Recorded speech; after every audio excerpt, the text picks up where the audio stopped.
Thank you very much for coming out tonight. You know, this is number 8 of 8. So we're going to find out before the evening's over whether we save the best for last or not.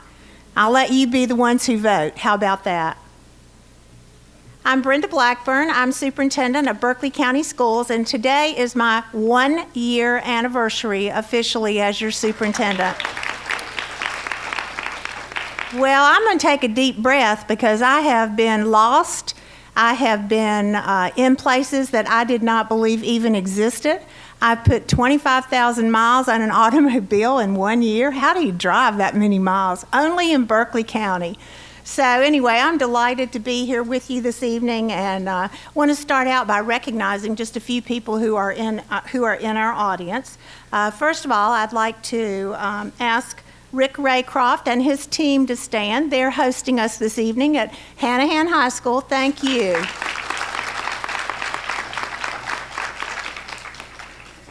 We also have in the audience this evening our school board chair, Jim Hayes, and I'm going to ask him to come forward and bring greetings on behalf of our school board.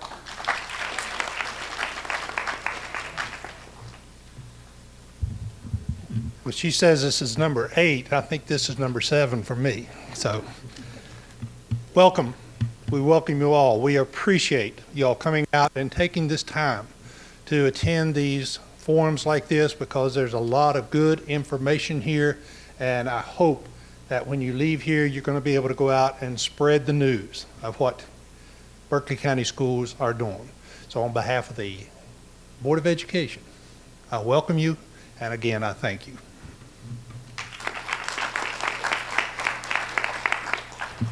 Thank you, Jim. Yes, he's been on the road tour with us, so he's 7 out of 8, and I'm sure he would have been here the 8th, but for a family emergency. So thank you so much for your support through all of these.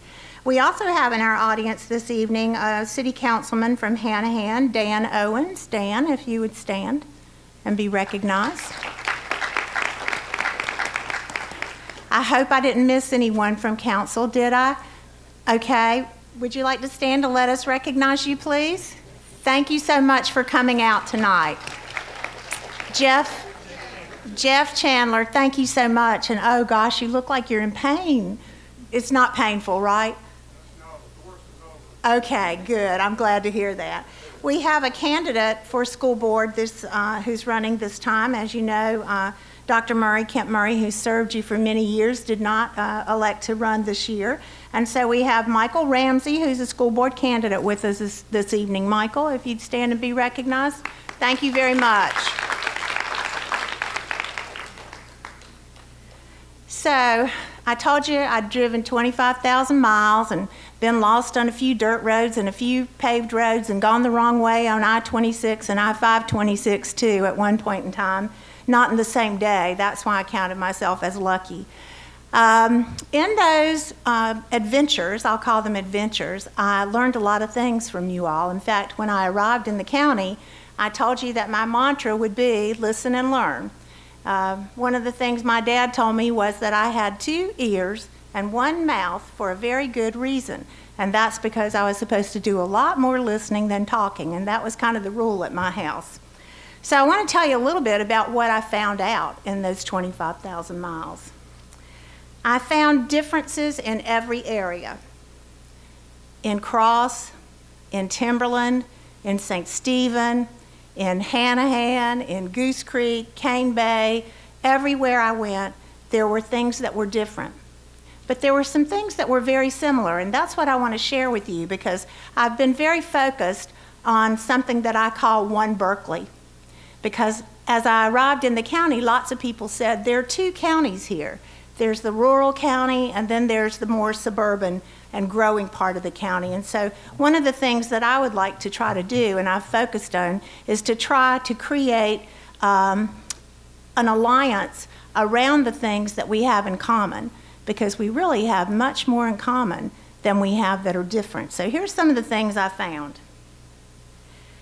I found a common theme that is a desire to work together for the benefit of our children. I think everybody in the room tonight is probably here because you think children are important, and the education of our children is one of the most important things that we do. You also said that you define success in some very specific ways, and I want to share those with you because they're very important to me. You define success as students in our K-12 world, and their success is defined in their chosen path after high school, whether it be work, whether it be a technical school, a certificate program, or university or college program. You wanted them to go K-12 and come out with a plan on the other side. You also said that you wanted them to be productive and contributing citizens. You want them to grow up and make this an even better place to live than it is right now. And I think that your K-12 educational system and the community spirit that I've seen here certainly help support that. You also said that you want them to be successful in earning a decent living. Who doesn't want that for their kids? And Tana Lee's going to talk to you a little bit tonight about what is a living wage. And some of you may be surprised. So those are the kind of things that I think we can really strategically pool our resources around and focus on doing the kind of things that will promote that solid K-12 experience, that opportunity to be successful, to make a contribution to their community, and to give back in the long run. So let's look a little bit more at who's in our audience this evening. First of all, if you're here tonight as a parent, would you stand and let us see who you are? Thank you.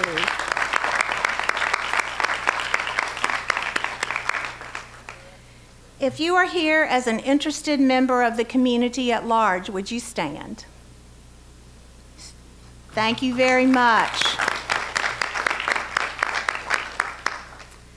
If you're a student of a Berkeley County school, would you stand?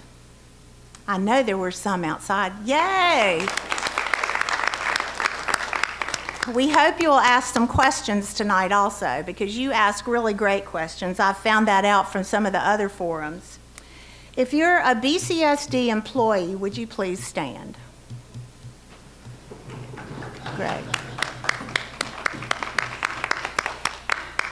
We're very happy to have you tonight, and I know your day has been long, and no, we didn't give them a homework pass for coming tonight, but you know, one of the things that happens when you work as a teacher or in an individual school, sometimes you don't get to know about the big picture, the global picture of what goes on in the system, so I'm very happy to have you all here tonight with us. Now, how many of you graduated from a Berkeley County high school? Would you stand? All right. See, success. Finally, I have a number of people who've been on this road tour with me from my staff or from district office. If you're one of those folks, would you please stand and let us recognize you?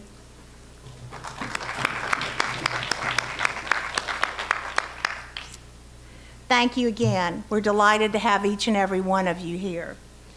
So this summer we rolled out our new 5-year strategic plan, and we're going to talk with you about it a little bit tonight. The strategic plan is actually a roadmap.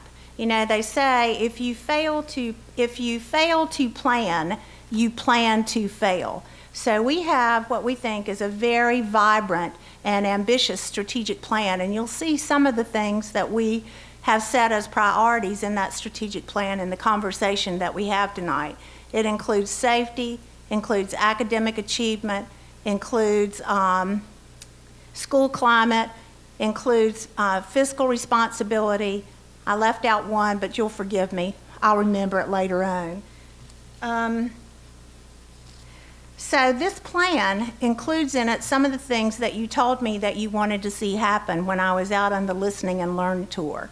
And so here are some of the things that you said. You wanted greater opportunities in career and technical education for our students. And you'll see that some of those are coming on the horizon, including enriched opportunities for apprenticeships and opportunities to have field experiences in real-world settings.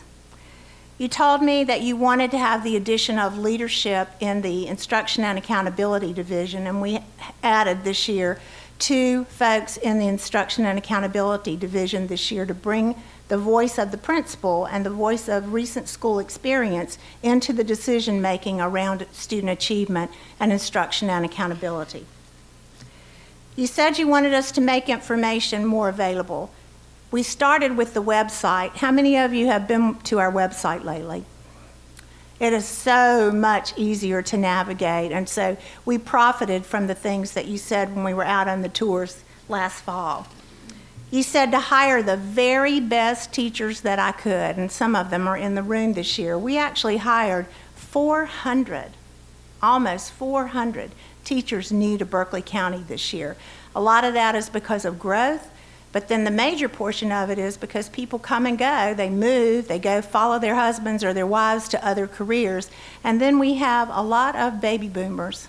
Anybody in here a baby boomer? I'm one of them. And we're making decisions not to work any longer, so we're replacing that generation of longtime expert teachers as well. So we are recruiting. We also did quite a bit to enrich the salary and compensation schedule this year. The governor, the state legislature, said that teachers should have 2% plus a step. And in addition to that, the Berkeley County School Board added $1.5 million to strategic steps in the teacher pay scale to make our salaries competitive with Charleston County and Dorchester County. We also looked at transportation. And it is one that I have really struggled to get my arms around because you have a most unique transportation system. I think you're one of 2 states in the entire United States where the state runs the transportation system. They buy the buses, they have the garages, they tell you when you can have a new bus, they tell you when you have to take the bus off the road, and they set salary schedules. So our board this year, in an effort again to be more competitive and provide better service in terms of transportation, because if we don't get them to school, we can't teach them. So we added, the board did, $1.2 million in addition to the bus driver's salary above the 2% and the step on the bus driver's salary. So they made quite a commitment to try to enrich that. And we have had some success. However, if you are looking for a job, you have a clean driving record, and you don't mind having 75 young people behind you, then come see me after this program because I've got a job for you. We got some vacancies still. You said to address growth, and we have some tremendous growth coming to Berkeley County. In fact, it's just almost beyond imagination to think in the next 20 years or so, between now and 2035, in fact, Berkeley County is going to grow from 200,000 people to approximately 400,000 people. And Berkeley County School District is supposed to grow from about 34,000 where we are now to about 54,000 by 2035. That is a bunch of people. And we're either going to be the benefactor of the growth or we're going to be the victim. And the people in this room can make us the benefactor. It will take all of us. You also have had a lot of conversation over the years in Berkeley County about wanting to have a true take-home, one-to-one tablet device program for our students. So we talked about it, and it cost a lot of money.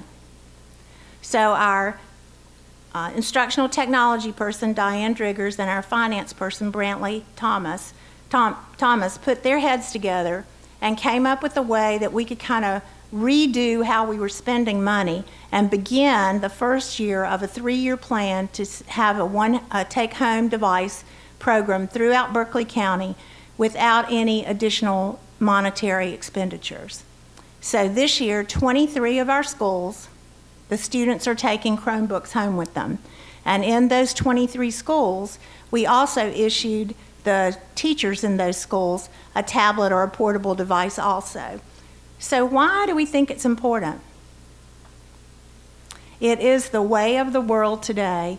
We want our kids to be able to walk out of our schools and into the workplaces and into the adult world, whether it be as a college student or as someone who's going directly to work, to know how to use the tools that are in those businesses.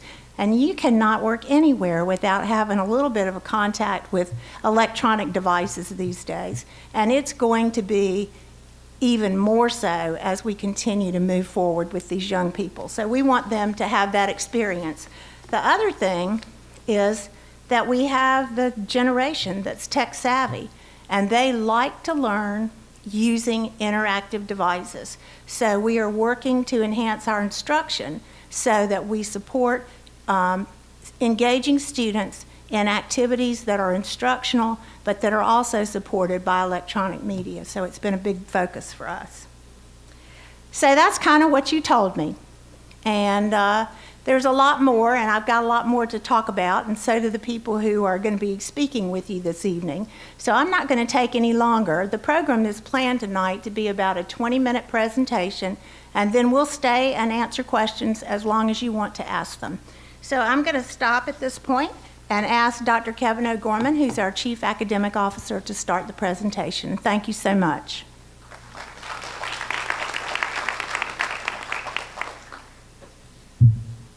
Good evening. Good evening. Let's try it one more time. Good evening. Good evening. Much better. All right, so what I'm going to do tonight is talk about some of the things that you might not know about Berkeley County School District. I'm not going to talk about the typical K-12 instructional stuff. So these are things that you might not know about Berkeley County. So first of all, we've got several magnet arts programs, the first of which is Howe Hall Ames, our arts-infused magnet school. Actually, Mr. Chris Schwetke, the principal, is sitting in the back with us tonight. You want to wave to the crowd, Mr. Schwetke? So Howe Hall is a 100% lottery school. So kids put their name in a hat, so to speak. Name is drawn, they get to go to the school. Merrington Middle School of the Arts is located in Goose Creek on the weapons station. So students that live in that attendance zone can attend Merrington Middle. Kids that come from Howe Hall, students identified as gifted and talented in the arts can as well. And then we've got Berkeley Center for the Arts at Goose Creek High School. So it's sort of a school within the school model at Goose Creek High School. So those are three of our arts programs in the district. We have early childhood programs. You might not know it, but we actually serve 3- and 4-year-olds. So if we have students identified with special needs, we'll pick them up as early as 3 years old. We have Berkeley First Steps. So we've got parents as teachers, parents that actually go out into homes and help other parents learn how to prepare their students for school before they get to us. And between Head Start and our Child Development Education Program, we serve over 1,500 4-year-olds. Over 1,500 4-year-olds. That's a lot of 4-year-olds. So those kids are in our buildings as well, and Mr. Jackson's going to talk a little bit about how they impact our numbers later on. And then we've got some accelerated programs that you might not know about. Berkeley Middle College, which is located on the Trident Tech campus in Moncks Corner, serves 11th and 12th graders. Now, these students at Berkeley Middle College can actually take high school courses at the same time that they're taking Trident Tech courses. So they're getting college credit and high school credit at the same time. We've got students that finish with a 2-year college degree and a high school diploma actually at the same time. So in addition to that, we've got 2 other ways in which students can get college credit before they leave us, through advanced placement courses. AP courses is our little slogan for them, and international baccalaureate or IB programs. Both of those are courses students can take in high school. If they score high enough on the end of course exam for those, they get college credit. The difference between the two is that the IB program is recognized across the world. It's an international program. Both very rigorous. And a number of different kinds of courseworks within those 2 programs. And those are, IB is located at Berkeley High School. Advanced placement is at all of our other high schools. So we also have other opportunities for students like virtual learning, Evening High School and Star Academy. So we offer courses through the South Carolina Virtual School. We actually have our own franchise in-house in partnership with the South Carolina Virtual School, where we take their courses. And sometimes if a student can't get a course into their schedule, for example, they can take a course online. They can do that to recover a credit. They can do it in summer school, after school, before school. In short, we try to get as many online opportunities for our students as possible if they can't get a course into their schedule or they need a course for some other reason. Evening High School is just an example of a way we deliver that virtual instruction. And then Star Academy is located at Berkeley High School. It's a way for us to take some of our 7th grade students that might be a little bit old for 7th grade, and they really are allowed to take 7th and 8th grade coursework in one school year so that they start 9th grade on time with their age level peers. That's located at Berkeley High. And then the academies of Berkeley County. So the academies are really in every one of our high school, and it's a strategy to get our local business partners into the schools to work with students and teachers to bring real life experiences to our kids so that their coursework becomes relevant.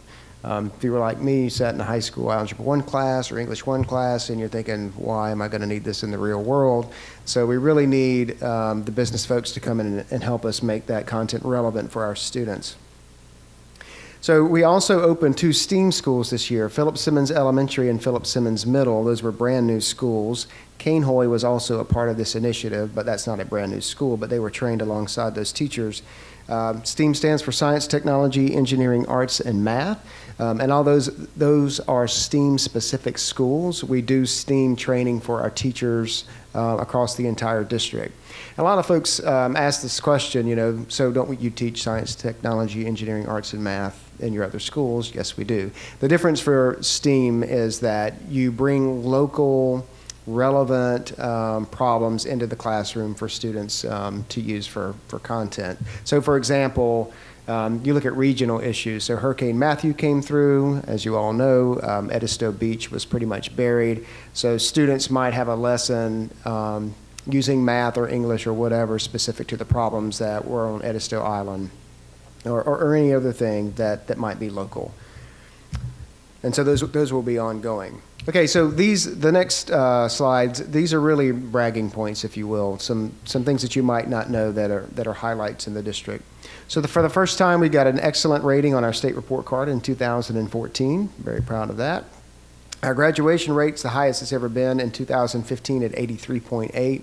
We've grown over 9% over the last few years. We're recognized as an advanced placement honor roll school district, which is a national recognition. We got that for increasing the number of students taking AP courses while maintaining the passage rate in those courses and earning those college credits.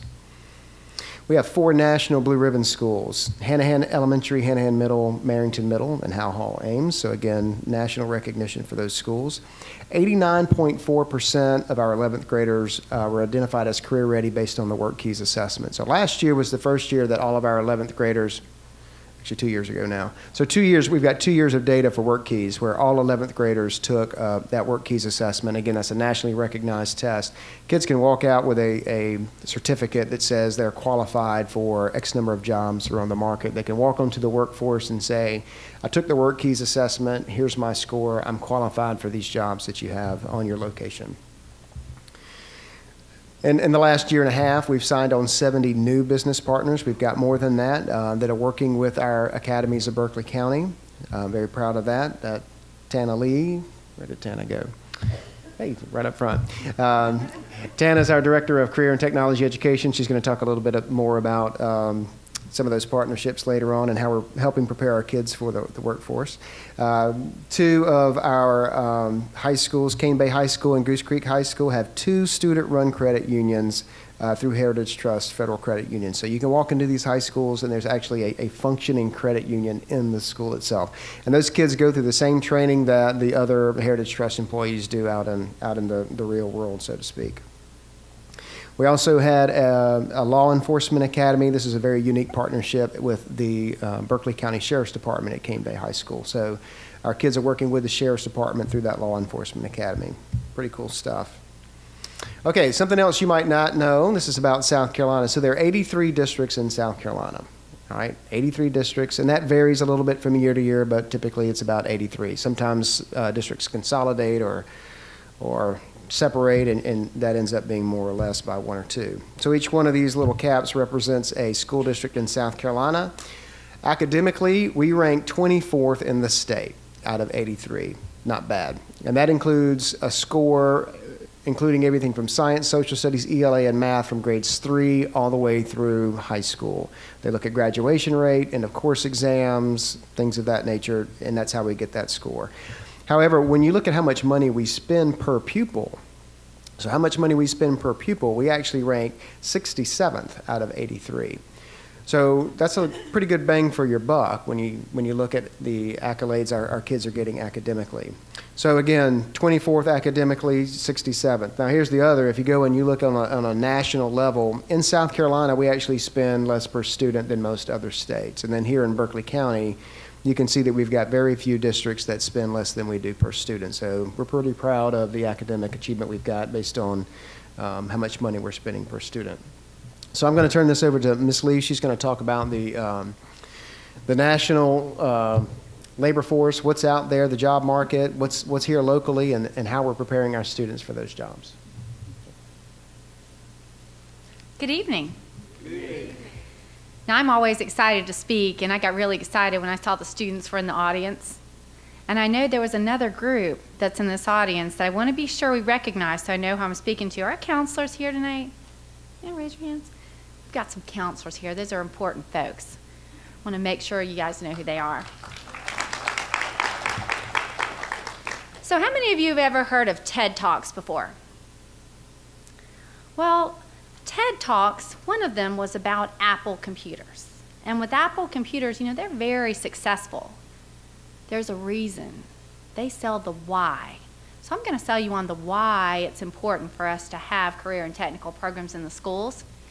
And I'm going to talk to you about the national trends. So up here, what you have listed, in 2014, the U.S. Bureau of Labor and Statistics did a job study.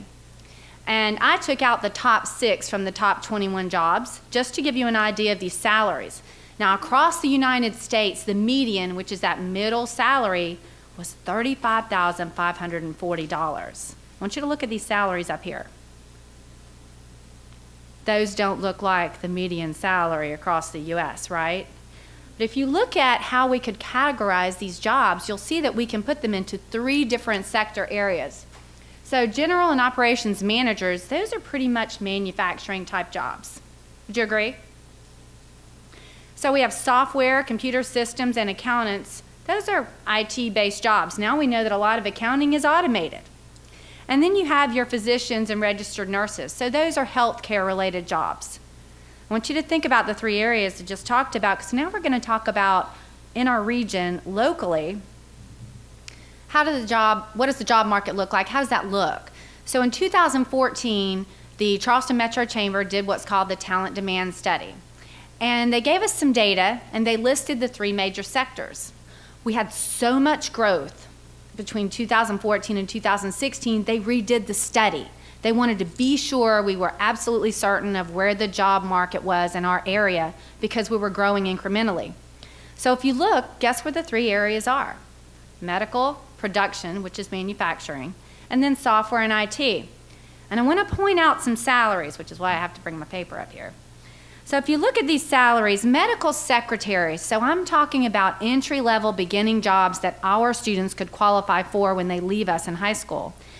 So the entry-level job is $21,000 to $30,000 a year. That's entry-level. A nurse, $42,000 to $59,000, depending on their specialty, and that does require a little more education. In the production area, you have a general assembler. They could make $20,000 to $37,000, depending on some of their skills. And we have welders who can make between $26,000 and $36,000. And then in IT, you're anywhere from $32,000 to $51,000. And some of that's a credential, and some of it's a little extra. Might be a credential program, a certificate program, or some type of post-secondary training. Anyone in here know what a living wage is? Have some fun. I know the economics teacher knows what it is. Well, I bet you know what a minimum wage is. Do we know what the exact amount is? $7.25. Y'all, think about $7.25. A living wage is what it would take for someone to live outside of poverty. And that equates to $24,315.20. You heard me mention beginning salaries. That's one person, that's one young person when they graduate, that's what they have to make to not be impoverished. If you are a parent and have one child in your household, you need to make $44,928. That's your living wage. That's what you need to make to not be impoverished. Now let's talk about what are we doing about it. So in Berkeley County Schools, how are we addressing the need for the three main areas that they've said we're growing in Charleston? How are we training our young people in career and technical, or what some people term as vocational programs? So if you look on the screen, we've got software and IT programs. We have production, which equates to manufacturing, and we have medical. There was a sheet out in the front that looked like this, and it listed the programs that we have in our schools and where they're located in the schools, so you would know specifically. We also, when I was talking about the talent demand, we went a little bit further. We pulled out the summary sheet so that you could look at these to see exactly how much they make, so you could take it back.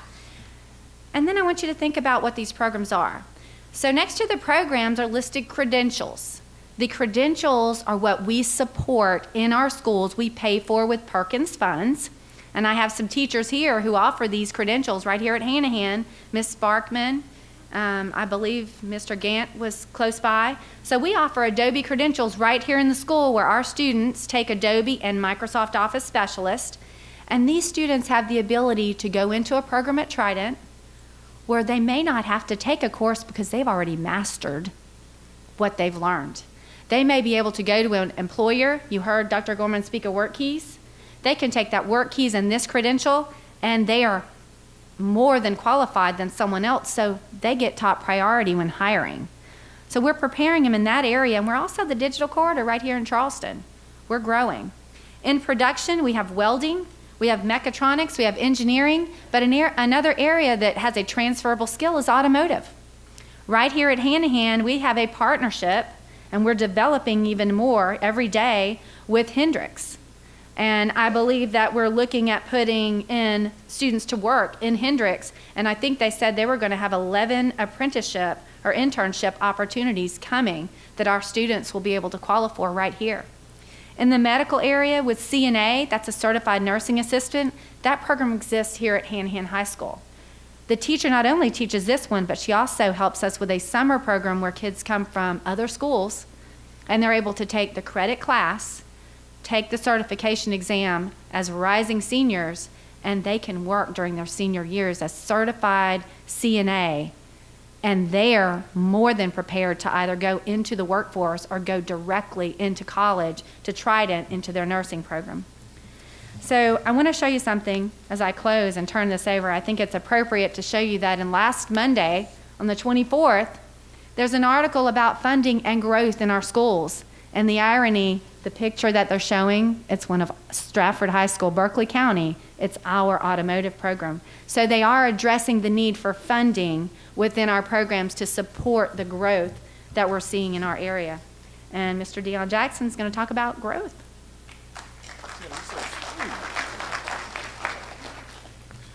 Good evening. All right, so this is the part where I talk about growth, and coming here to Hanahan, I kind of feel like I'm preaching to the choir, but I'm going to do it anyway. And I always ask the question, how many of you all know that Berkeley County is growing? So I'll do it. How many of you all know that Berkeley County is growing? Show of hands, please. Yeah. Being in Hanahan, everyone's hand should be raised by the traffic that we see, by the number of homes that are going up, by the number of students that are enrolled in the schools. I know everyone in this room has experienced it, has felt it, seen the growth. So much so that, Berkeley County itself has been growing since 2006. Just steady growth since 2006. It can lead us into this current building program and bond referendum. We continue to grow even through, since 2012, we continue to grow. However, we wanted to know about how much we were growing. Because it was, some years it was 750, some years it was 953. One year there was a growth of almost 1,100 students. So we wanted to know how much we were growing, where we projected to grow. So we reached out to the Strom Thurmond Institute at Clemson University, and they assisted us in doing a growth study, similar to a growth study that they did for Greenville County. So the short of it is we're projected to grow by over 21,000 students over the next 20 years. So that's by 2035. That's the growth rate of over 1,000 students per year. And as far as estimated new need for schools, or need for new schools, that's between 20 to 23 schools by the year 2035. As far as the cost for that, that's over $900 million in new construction. And that's using our current pricing with an inflation ratio. As we know, with construction, prices could go up, especially if economic development continues to go up, other development continues to go up. Could go down, but this area is looking up. Quickly, the chart behind me, just to explain it, you see the blue line here? The blue line, the folks at Clemson University, they took the Revenue and Fiscal Affairs Office numbers for the state of South Carolina. They took those numbers and they increased those by 5%.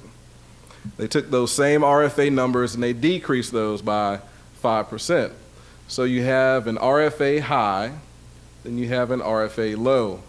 So the truth about our enrollment projection was supposed to lie somewhere in the middle. But you will see for the year 2016, we were projected to be at 33,791 students. That's all of our students. That's the little ones that Dr. O'Gorman talked about earlier, the 3 and 4-year-olds, all the way up to the 12th graders. We counted them because we house all of those students, so they need a place to attend school. But you will see for our the 2016-17 school year, the 10-day count, these are actual numbers, the 10-day count was 34,662. Again, that's 3 and 4-year-olds all the way up through 12th grade. That's consistent throughout this chart. So what that's showing you is the growth is here and the growth is real. So we're already exceeding the aggressive mark that was set by the Strom Thurmond Institute. So we knew that we were growing, and we kind of wanted to know where we're growing geographically. Where's the growth taking place? Anyone that's driven around, we can kind of see, but we wanted more of a scientific approach to it, if you will. So we had some assistance from a consultant from Public Pathways. Public Pathways is a firm that's helped school districts all along the Eastern Seaboard, including they also assisted Greenville County School District when they were experiencing their growth with the BMW impact. So this chart that you see here is actually a chart from our local council of governments. So they did a traffic analysis study. So they did a traffic analysis study and they assisted us by helping us, they did an overlay for our high school attendance zones and things of that sort so that we could help identify the areas of growth. And you'll see here, you want to pay attention to the darker colors. The purple is more than 4,000 homes, and this is by the year 2040. This is a projection for the year 2040. Purple is more than 4,000 homes. The dark brown is between 3,000 and 4,000 homes. The red is 2,000 to 3,000, and the light brown color is between 1,000 and 2,000 homes. So you'll see we have Nexton here and Carnes Crossroads, that northern Goose Creek area. The purple Cane Bay, it's saying more than 4,000. It's going to be far more than 4,000. Fox Bank here, over in Monk's Corner, Montague Plantation and Liberty Hall Plantation in Goose Creek. And you see Tanner here with over 4,000 homes, and you all know that Tanner just exploded. So we know that that's accurate. Then we have Daniel Island and Point Hope, which is formerly known as Cane Hoy Plantation. However, the Council of Governments, they're actually going back to update this study, so we'll have a more updated information hopefully in the spring. But why is this important? This chart, or projecting where the growth is taking place, it's going to help us become more efficient in what we're doing. It's going to help us determine where those new schools are needed. It's going to help us determine, how we assign students to the various schools. Because the projection for new schools that I gave you on the previous slide of 20 to 23 schools, that's done under the assumption that all of our schools, including the ones that are in this current building program, are filled to capacity, which can be difficult to do. So in order to make sure that we have efficient use of all of our schools, we have to know where we're growing. So again, we use this information here. I mentioned the study from Public Pathways, the enrollment study that was performed by Public Pathways, and reached out into the future as well, the 20-year projection, but more importantly, she gave a 5 to 8 year projection. 5 to 8 year projection. So over the next 7 to 8 years, we're projected to need 2 elementary schools, 1 middle school, and a high school. That's between the next 7 to 8 years. More immediately, in the next 5 years, or by the year 2021, we're going to need an elementary school and a middle school. We need to open an elementary school and a middle school.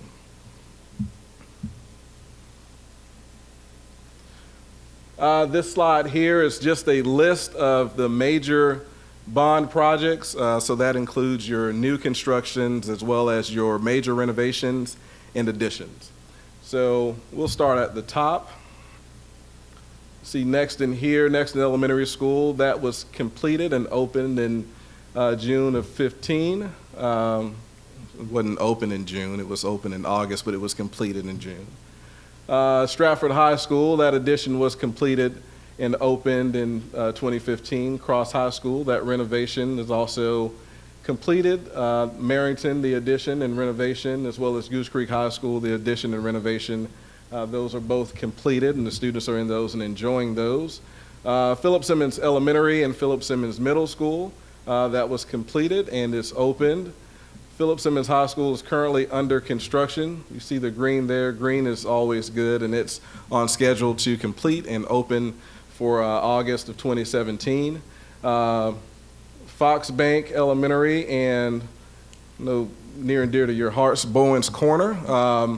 Those are pretty much in the same phase. The early site package for Bowen's Corner will begin later on this month. And we're still in the bid phase for the total construction project. But both of those schools are scheduled to open in August of 2018. And the Berkeley Education Center Phase 1, which is a stabilization project that is underway and projected to be complete by April of 2017, so in the spring. It's important to note that once these major projects are complete, these new construction projects are complete, that is the end of this current building program and bond referendum. So the previous schools that I mentioned before, the need for those schools, we cannot apply the previous bond funding to this current need. And with that, I think that's a good segue into Mr. Thomas. Thank you, Mr. Mason. Yes, sir. Thank you. So I guess it's my job to kind of tell you how we're going to pay for that. And like at the other 7 forums, we passed the hat out. So before we let you leave, you're going to have to make a contribution. And I think it's about $1 million a person, I think, if I'm counting right. Tonight, we're going to talk about indicators of fiscal responsibility.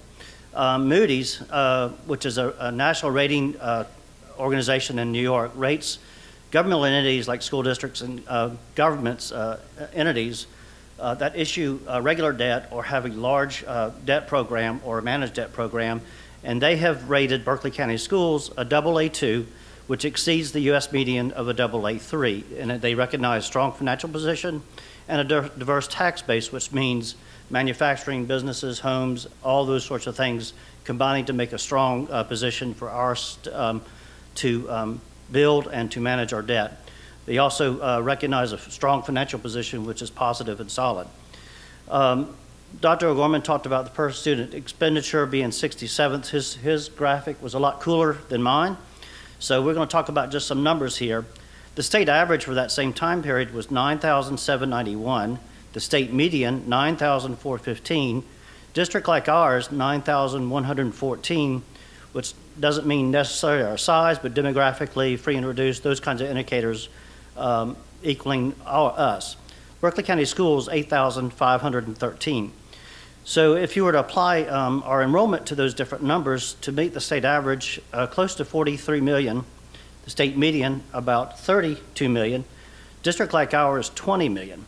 And we'll talk about why we might not be actually there, as it is somewhat of a state issue related to funding, which would bring all school districts up, but it would definitely help us in our area of getting our per pupil expenditure up to address education. On the right-hand side, the bottom, we talk about transparency. So if you were able to go to that link, that is the finance web page, and you'll find our financial audits for maybe 10 years worth of time, procurement solicitations, revenue studies, and budget presentations. Our audit for 15-16 is being done now, so that'll be posted hopefully after December, after the board member meeting in December. And those audits have been a positive, unmodified opinion for those same time period. The tax notice. I assume everybody in here got the yellow tax notice. Yep. And I realize why I'm getting all the calls and Mr. Hayes and Ms. Blackburn are not getting any, because my name is apparently underlined. So I think they think it's my fault. But this graph shows Berkeley County Schools on top, reaching to 2016, 163.8 mills and 75 mills. And for that same time frame, a 29% increase. Ironically, that actually equals our enrollment growth for the same time frame, so it correlates to why we had to do that. Berkeley County government on the bottom, however, shows a straight line, so it looks like they've worked on the same dime or quarter or dollar for 10 years. This is only one piece of the revenue stream for both the school district and Berkeley County government, and we'll show you, for those who remember Paul Harvey, the rest of the story. This graph represents audited financial statements, information related to the revenue for both entities. Berkeley County School District shows a 43.3% increase in revenue for that same time frame. Berkeley County government, 34.48% increase in revenue. So really, if you were to look at the graph before on the insert, it's really kind of maybe a little bit misleading, and that they have some other areas of raising revenues that the school districts in the state of South Carolina, including Berkeley, do not have. For those of you that own your home, Act 388 was passed in 2006 and put in place in 2007. For Berkeley County schools and school districts in the state that are growing by owner-occupied assessment growth, creates a unfunded mandate, and for us at this point in time it's 11.6 million. I just updated it for 16-17, and that number grew to 12.4. So as homes keep coming in, that difference is going to be a lot higher, and it would be really nice if the state legislators would look at amending that, or actually doing away with that, or some other mechanism to help with that. One avenue that the state legislators have is a lot of sales tax things that they exempt on, so they could look at that to raise revenue, those sorts of things. So we're asking for some relief into that area.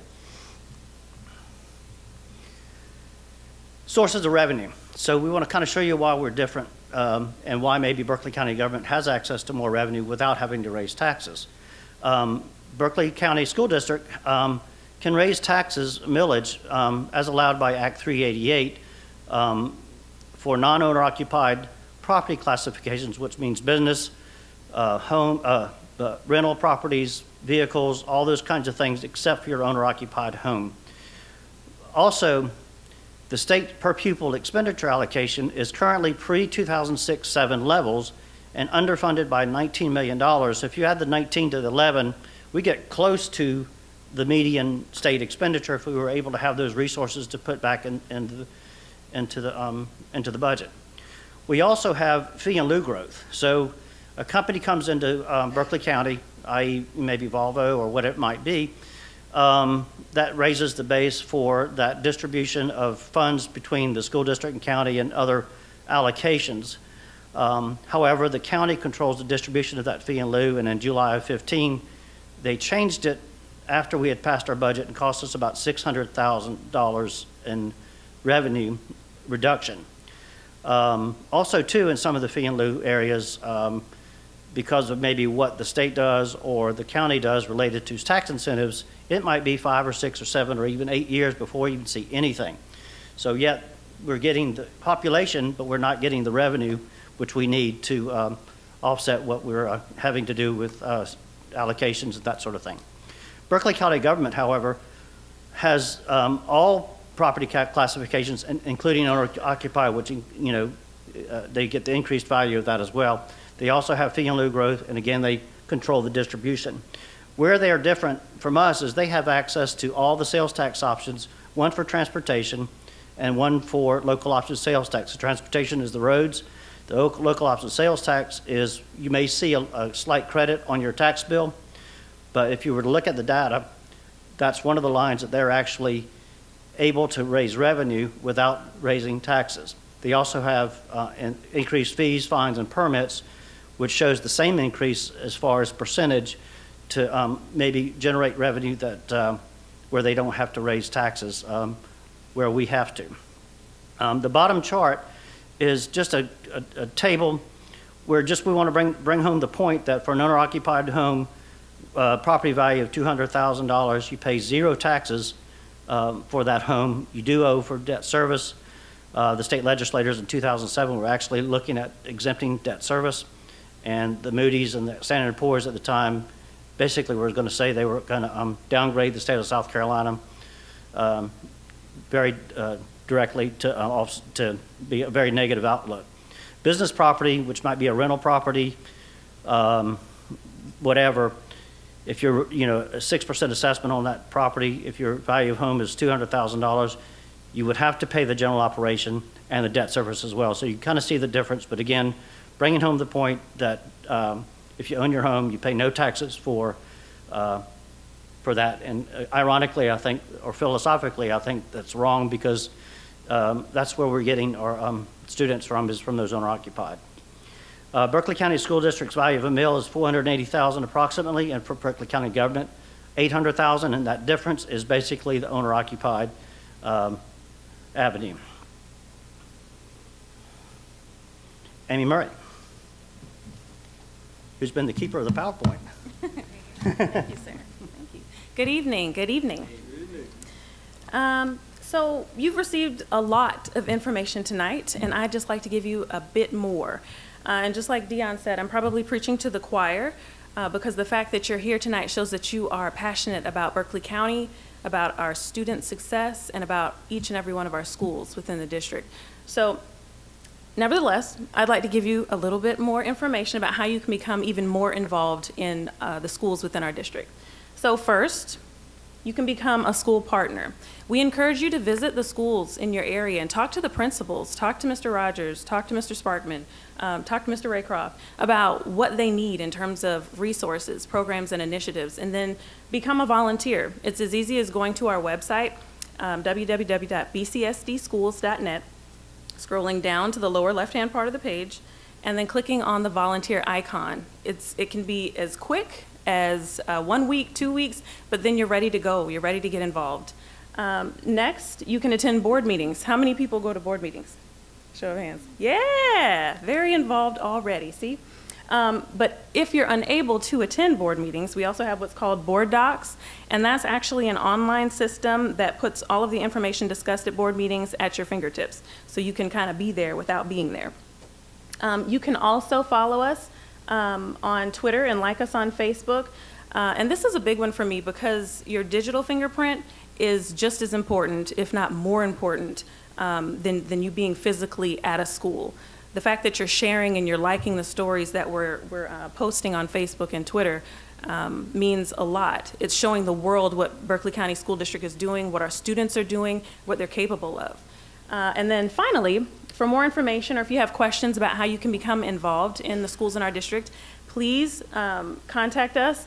We're the Office of Communications and Community Engagement, and that email address is officeofcommunications@bcsdschools.net, or you can contact me personally. My name is Amy Murray. I'm the Communications and Community Engagement Officer for the district, and my email address is murrayamy@bcsdschools.net. Okay, and if you would like to receive responses to tonight's questions, you can also email us at Office of Communications at bcsdschools.net, or you can email me. Again, that is Murray Amy, and that's AIMEE, at bcsdschools.net. And at this time, I'd like to invite those participating in the panel to come and take their places on the stage, and as well as our moderator, who is going to be, all right, Dr. Levine, our Chief Human Resources Officer.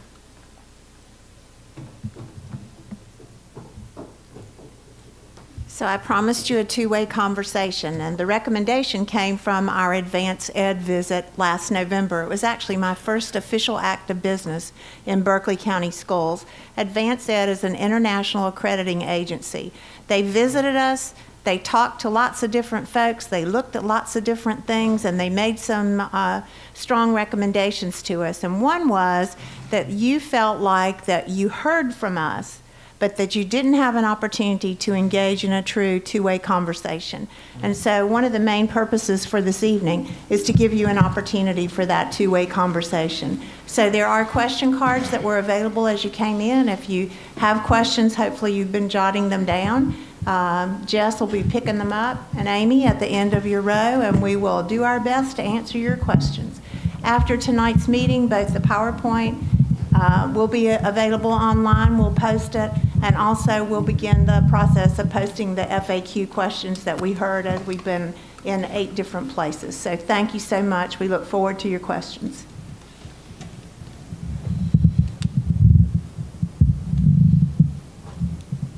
Good evening, everyone. Good evening. And I don't have to do what I did at one of the other forums that we had.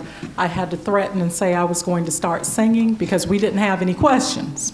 So at least I have a couple so far tonight, but I really encourage you to go ahead. If you have any questions that you'd like posed to the members of our panel, I encourage you to go ahead and write them out, and I will be asking and putting on my glasses and trying to make sure that I read everything that we have here correctly.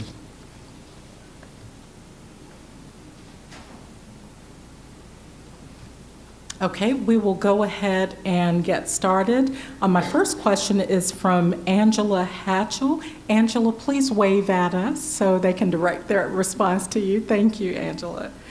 The question is, why do we enroll students who we know do not live in our attendance zone?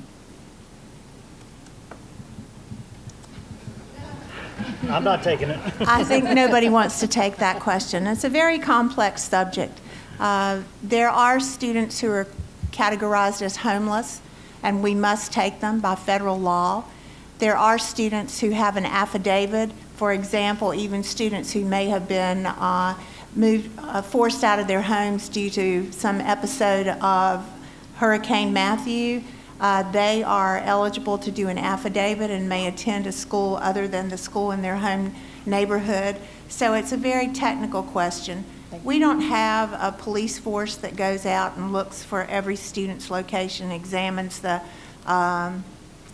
residency versus the actual place where the child lives. We do try to do things in terms of working with parents to make sure they're attending the right school. I know here, especially because you're on the cusp between Charleston County and Berkeley County, that it is an issue here, and so it's just not a simple answer to that question. But those are some facts that you may not have been aware of. Thank you. And our next question comes from Ms. Eckstein. Pat Eckstein, would you wave at us, please? Thank you. And it's in 2 parts.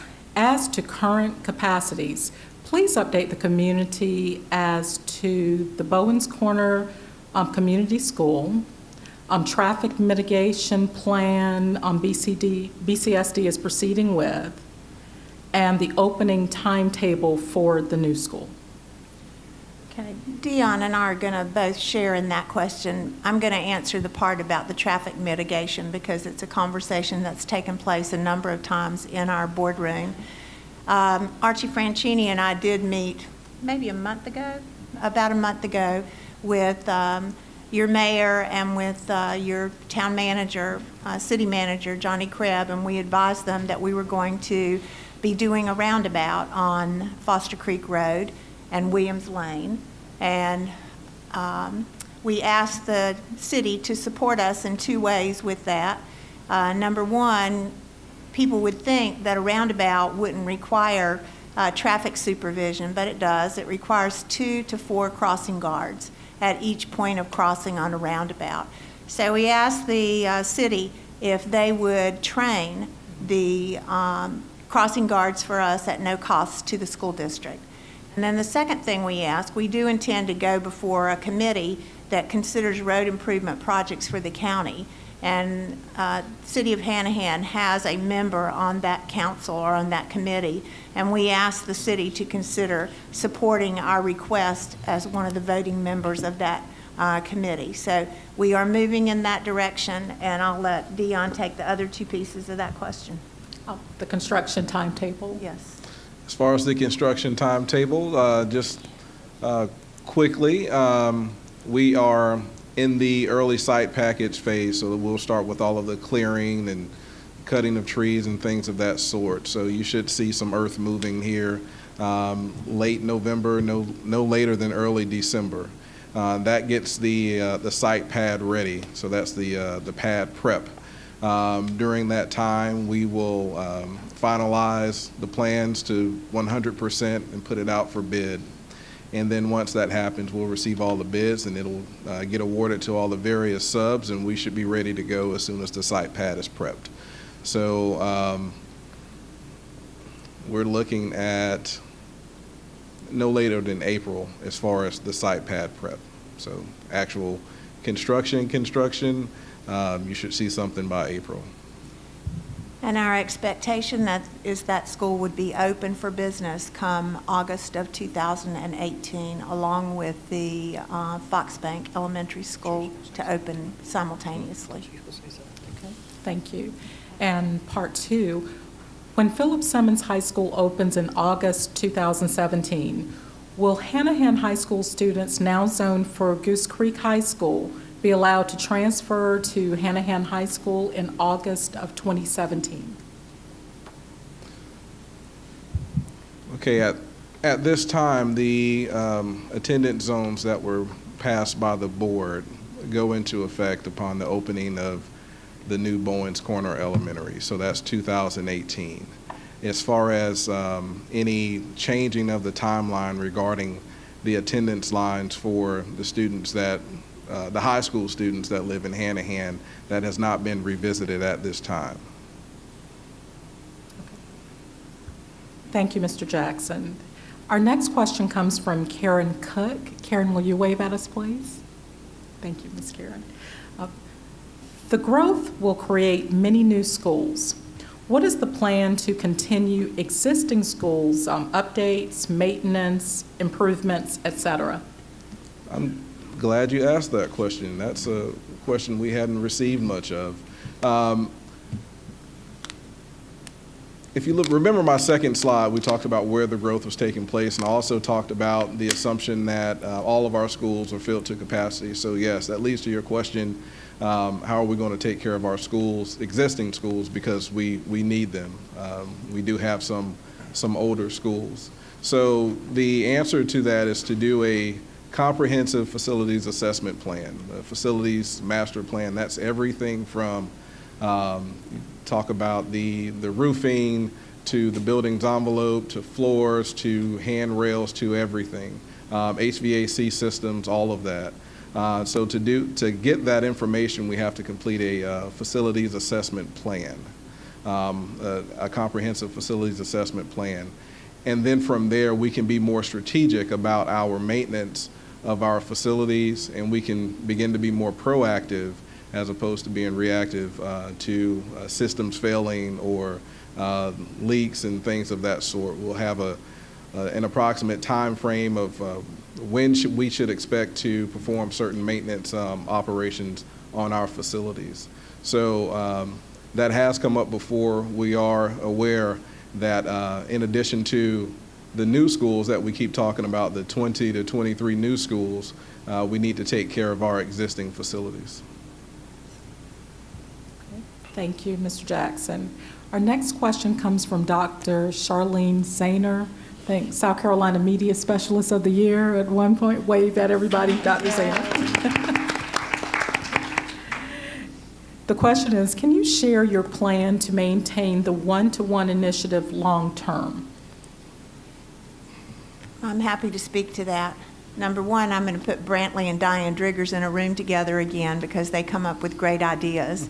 But they did strategically look at it, and they believe that managing the same funds that were used to support year one in the 23 schools, that we can begin year two of that plan, which would push us into some additional middle schools and elementary schools, and that by year three, that we would be ready to move into the high school settings with the one-to-one. Of course, the new schools are coming online with a one-to-one initiative built in. We budget for it in the FF&E. So that is the plan. We will probably reevaluate what kind of device we want to use when we get to the Tier 3 schools, which would likely be our high schools, based on the 2 years' experience with the Chromebook and the expertise that you all can provide us in terms of what is the best way to go with our high school students. So we're vested, and our board has been extremely supportive. It's been a very exciting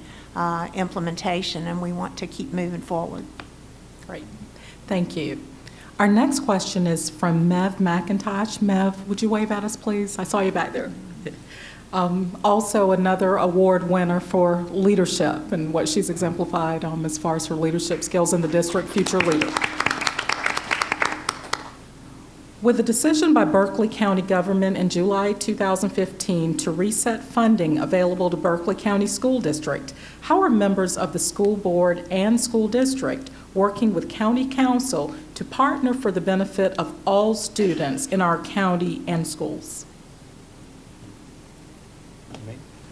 Would you like to take it, or I'm Sure. happy to take it? I'll take it. You can talk about the money part. I'll talk about the partnership piece. One of the mitigating factors with the change in the distribution is that they did prove that growth in other assessments was going to offset that pretty quickly, so we were happy to see that. But also, I think the relationship building between the county and the school district is going to be imperative, not only for that piece of it, but for the future growth that we're going to have to address with the schools that Mr. Jackson talked about and the enrollment growth that Mr. Jackson talked about. So I know Ms. Blackburn meets with Mr. Piegler regularly, and then we have quarterly meetings with Mr. Piegler and Mr. Callahan. So we'll continue to do that, but also hopefully build some relationships with county council as well. In addition to county council and supervisor there, as well as the monthly meetings and the quarterly meetings that we're doing, I've also met with every mayor in Berkeley County, and there are a whole bunch of them. So I've done that as well.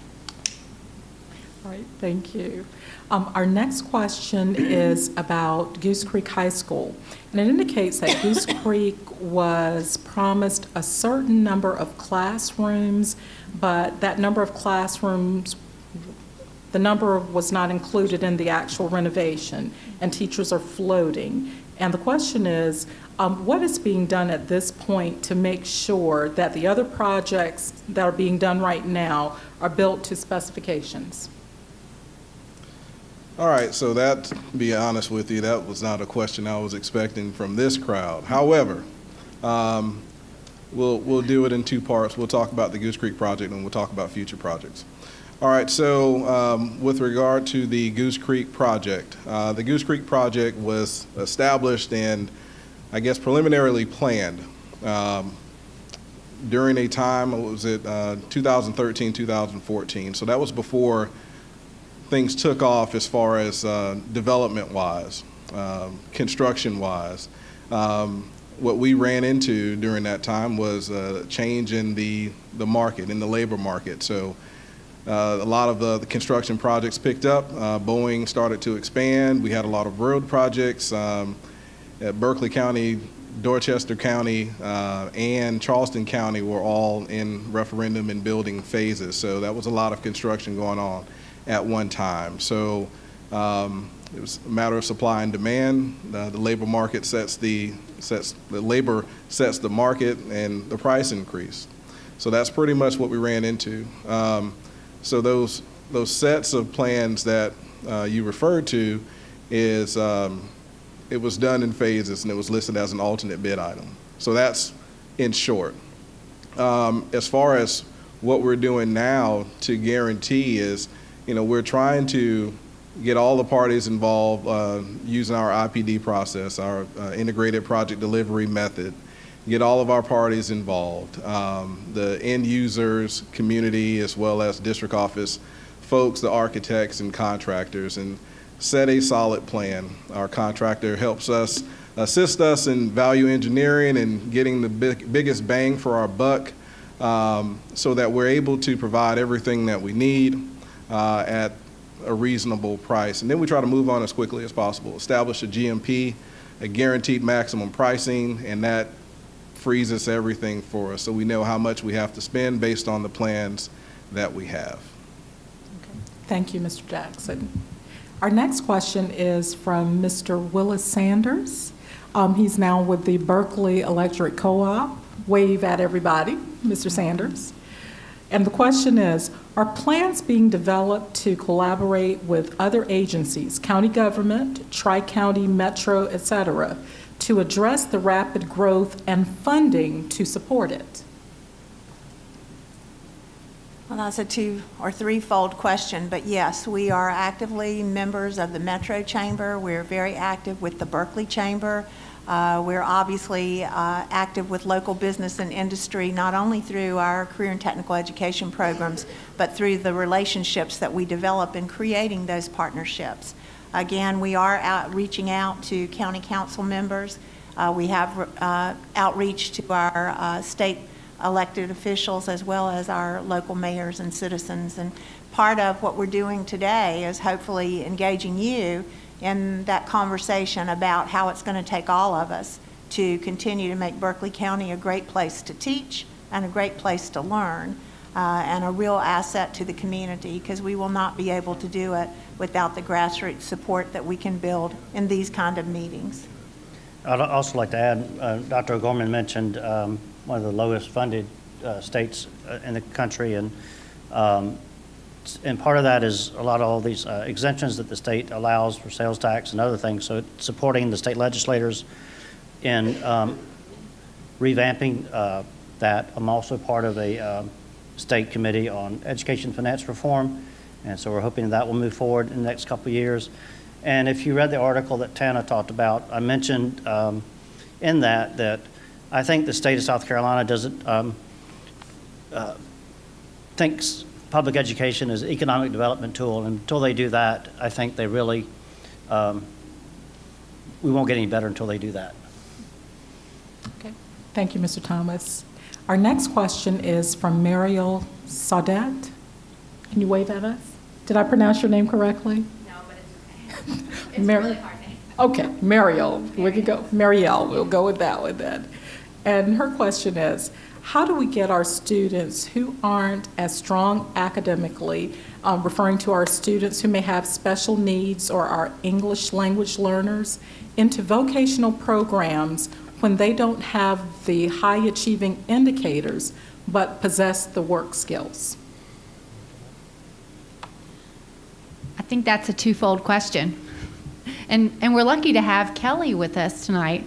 I'm Kelly Wolf, who's over our special services. But it's twofold because we work with our students with their transition plans, where we make sure those students who are identified as special needs, they have a very clear transition plan with identified goals for them to reach certain levels and develop their skills for the workplace. In addition, in our career and technical programs, we invite those students. They go through and they have an individualized graduation plan as well as everyone else, and they identify where they want to be. So if they don't have a special need that would limit them from being in our programs, they're involved in our programs throughout the school district. And we're also starting something called Project Search, where we're planning to work with industry to have a classroom within industry to be able to teach certain skills and have a job coach employed to help our students to be transitioned before they graduate. And I'll just add, in the past, 2008, a lot of career specialist positions or funding was cut. We have just gotten new funding that will allow us to hire 7 new career specialists in the district, which will assist in that process.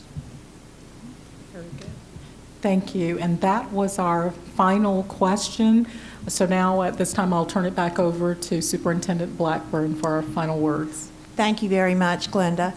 I'd just like to thank you all again for coming out tonight. I think we've had some good two-way conversation, and we will be back.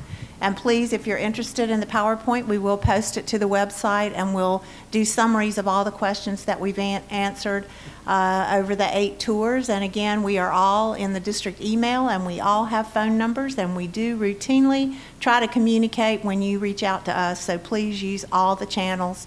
We're also Facebook, Twitter, and we have a Berkeley County School District app, and we're going to do a little more publicity about that so that you'll have an opportunity to get that app and know firsthand what's happening every single day. So thank you so much. It's been a pleasure to work with you this evening.